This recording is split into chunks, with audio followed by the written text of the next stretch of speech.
माननीय पीठासीन अध्यक्ष जी, आपने हमको वर्ष 2024-25 के लिए शिक्षा मंत्रालय के बजट में अनुदानों की मांगों पर चर्चा में भाग लेने का अवसर प्रदान किया। मैं इसके लिए आपका आभारी हूं। माननीय लोहिया जी ने कहा था कि निर्धन हो या धनवान, सबको शिक्षा मिले समान।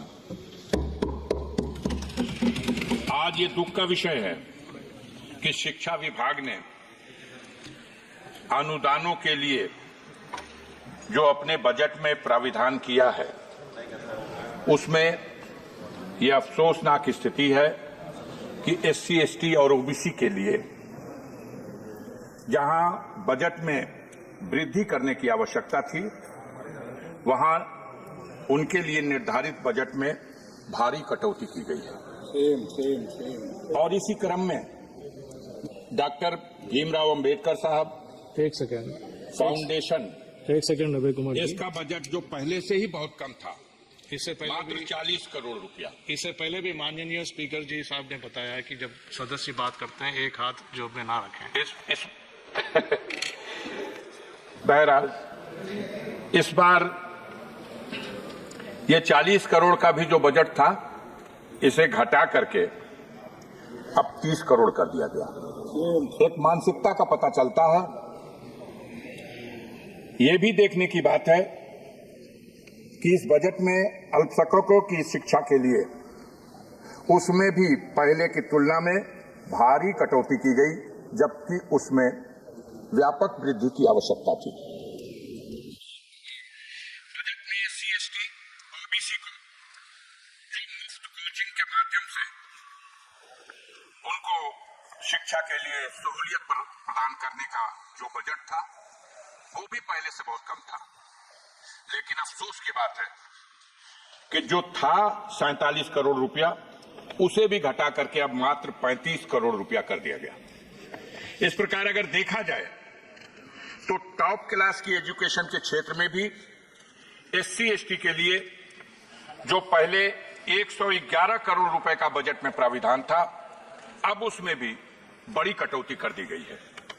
मानवर, आपके माध्यम से हम दो पंक्ति की कविता के साथ अपना भाव, अपना विचार सदन में रखना चाहते हैं कि देवता मेरे आंगन में उतरेंगे कब, जिंदगी भर यही सोचता रह गया, और मेरे बच्चों ने उस चांद को छू लिया, जिंदगी भर जिसे पूछता रह गया।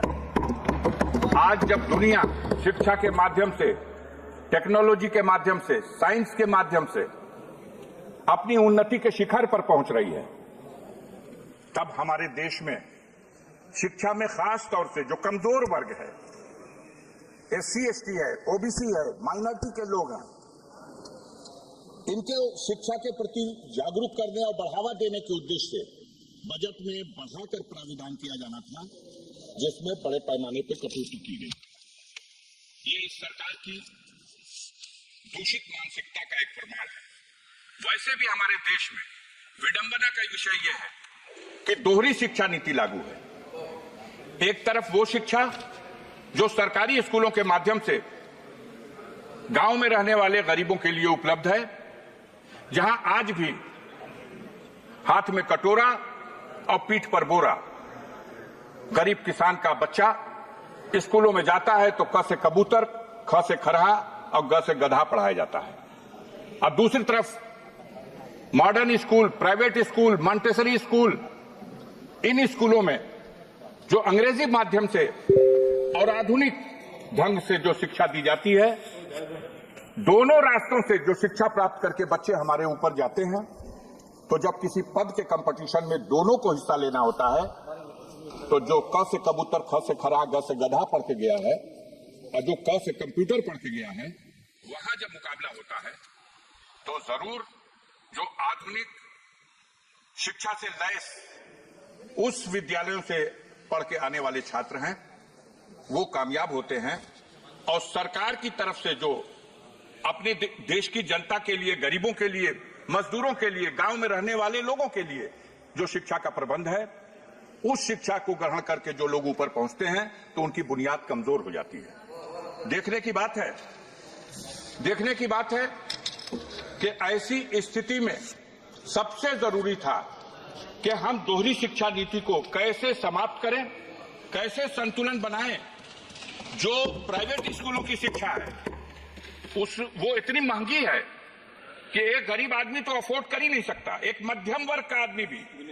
उनके बच्चों को 2 में, 3 में, 4 में, 5 में पढ़ने के लिए 2,000 रुपया महीना, 5,000 रुपया महीना, 4,000 रुपया महीना, और बड़ी ऊंची शिक्षा ग्रहण करने के लिए तो कोई साधारण किसान, कोई गरीब, कोई गांव का आदमी अगर अपनी हैसियत को भी बेच दे तो वो अपने बच्चों को डॉक्टर नहीं बना सकता, अपने बच्चों को उस तरह की शिक्षा नहीं दे सकता जो उसके लिए एक सपना। मान्यवर, आपके माध्यम से इस सदन में हम आपसे ये अनुरोध करना चाहते हैं कि हमारी सरकार को दोहरी शिक्षा नीति को समाप्त करने की दिशा में पहल करनी चाहिए, और सरकार का ये बजट जिसमें अनुदानों के लिए जो प्राविधान किया गया, इसमें जो SC, ST और OBC और माइनॉरिटी के लोगों को जो सहूलतें पहले से फराहम की जाती रही हैं, उनको शिक्षा के क्षेत्र में बढ़ावा देने के लिए उसमें कटौती किए जाने से यह साबित होता है कि आप दोहरी शिक्षा नीति को बढ़ावा देने का प्रयास कर रहे हैं। मैं इस अवसर पर श्रीमान जी आपके माध्यम से एक बात और कविता के रूप में आपके अपने भाव को इस रूप में रखना चाहता हूं। अभी बात नहीं समझ में आ रही, अभी बोल रहे थे एक सज्जन, तो वो 1 मिनट में शिक्षा की बात कर रहे थे और दूसरी तरफ सागर में चले जा रहे थे। तो सागर और शिक्षा बात समझ में नहीं आ रही। मैं आपके माध्यम से कहना चाहता हूं कि पत्थर के जिगर वालों, गम में वो रवानी है, खुद राह बना लेगा बहता हुआ पानी। और कमजोर की आहों को, मजलूम की आहों को कमजोर समझ लेना अब जालिम हुकूमत के जाने की निशानी है। यहाँ डॉक्टर राजकुमार, हमारे यहाँ सदन में डॉक्टर राजकुमार सांगवान चर्चा हो रही है। डॉक्टर राजकुमार मैं अरे मान्यवर, धन्यवाद अध्यक्ष महोदय। नहीं बहुत समय दिया।